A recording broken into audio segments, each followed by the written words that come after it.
Living in a quiet suburban neighborhood had always been peaceful for me, at least until Karen moved in.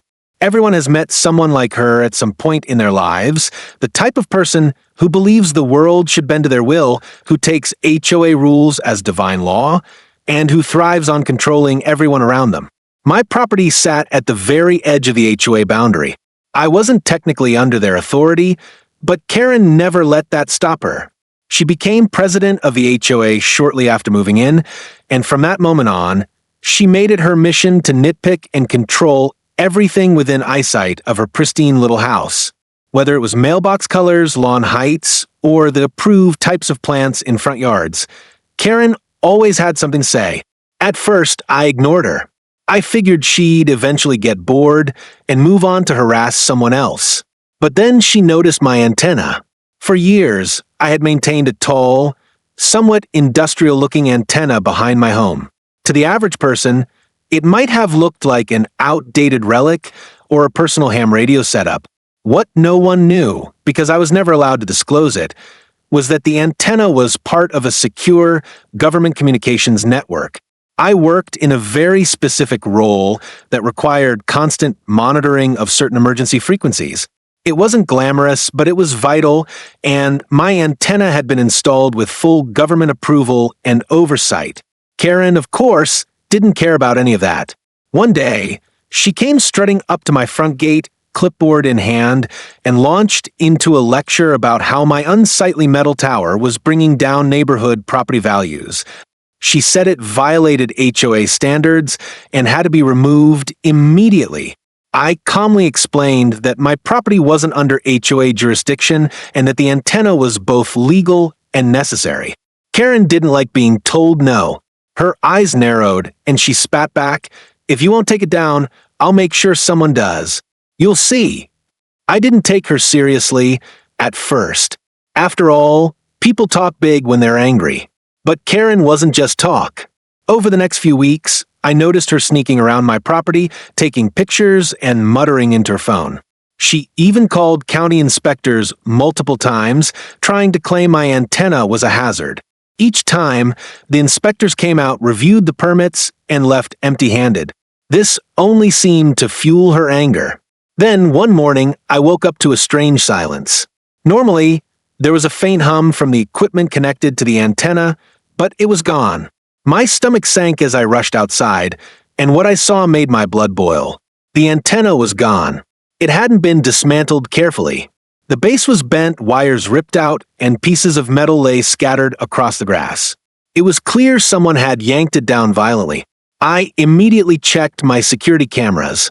There, in crystal-clear footage, was Karen, along with two men I didn't recognize, cutting through my fence and tearing down the antenna. She was smiling the whole time, like she was performing some great public service. Anger roared through me, but I forced myself to stay calm. This wasn't just vandalism or theft. That antenna was part of a classified government system. Destroying it wasn't just illegal, it was a federal crime. I made a single phone call. Within an hour, I was speaking to my agency contact, explaining what had happened. They didn't ask for details, they simply told me to stay put and wait. Karen, meanwhile, was in full celebration mode.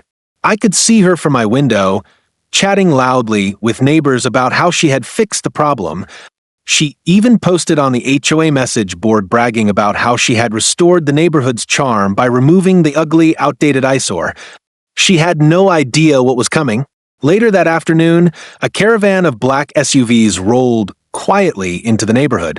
They didn't turn on sirens or make a scene, but the presence was unmistakable. Agents in dark suits stepped out, their badges flashing as they moved with precision and purpose. They went straight to Karen's house. From my porch, I watched as they surrounded her driveway. Karen came outside, clearly confused, and started shouting at them to get off her property. That tone didn't last long. The lead agent calmly explained why they were there, and when Karen tried to argue, he simply handed her a piece of paper. Even from a distance, I could see her face go pale as she read it. She stumbled backward, her bravado collapsing instantly. The agents didn't raise their voices or force her. They simply escorted her inside, while others began questioning the two men who had helped her. Neighbors gathered on sidewalks, whispering and gasping as the scene unfolded. Hours passed. Eventually, Karen was led out of her home in handcuffs.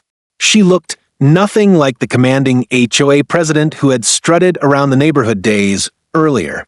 Her perfect hair was disheveled, and she kept her head down, avoiding the stares of the people she'd once ruled over. The other two men were taken into custody as well. The agents didn't just stop there. They searched her house top to bottom, removing files, computers, and even her phone. The whole operation was quiet but thorough, and by the time they left, Karen's house looked like a hollow shell. As the SUVs pulled away, a heavy silence fell over the neighborhood. No one dared speak above a whisper. Everyone had seen the unshakable HOA queen taken down in the most public, humiliating way possible. The following day, news broke. Karen had been charged with multiple federal offenses, including destruction of government property, tampering with emergency communications equipment, and trespassing on secured land. The FBI had connected her to the sabotage of a critical emergency network, one that had been used to coordinate disaster response and even national security alerts. By tearing down that antenna, she had disrupted vital systems in the area, putting countless people at risk. Her defense? She claimed she didn't know what the antenna was for and thought she was simply enforcing HOA rules. That argument didn't hold up in court. The HOA itself scrambled to distance itself from her, claiming they had no knowledge of her actions. They held an emergency meeting where they voted to remove her from the board permanently. But it was too late. The damage to their reputation was already done. As for me, my agency sent a specialized crew to reinstall the antenna, this time with enhanced security. The new structure was stronger, more advanced, and came with explicit warnings posted on all sides. Trespassing near it now carried severe legal consequences. In the weeks that followed, the neighborhood was eerily quiet. Without Karen's constant meddling, people seemed almost relieved. Some even apologized to me, admitting they'd been too afraid to speak out against her before. Karen, meanwhile, remained in custody awaiting trial. Word spread that she was facing years in federal prison along with massive fines. Her once perfect life, built on control and intimidation, had crumbled completely. For me, there was a deep sense of satisfaction. I hadn't needed to yell, fight, or stoop to her level. I had simply followed the rules Karen thought didn't apply to her. In the end, her arrogance had led to her downfall. Every time I glance at the new antenna standing tall behind my house, I'm reminded of how close she came to causing real disaster. And every time I see the empty house down the street, I think about the day the FBI rolled in and reminded everyone that some battles are far bigger than HOA rules and personal grudges. Karen thought she was untouchable. She found out the hard way that no one is above the law, not even a self-proclaimed HOA queen.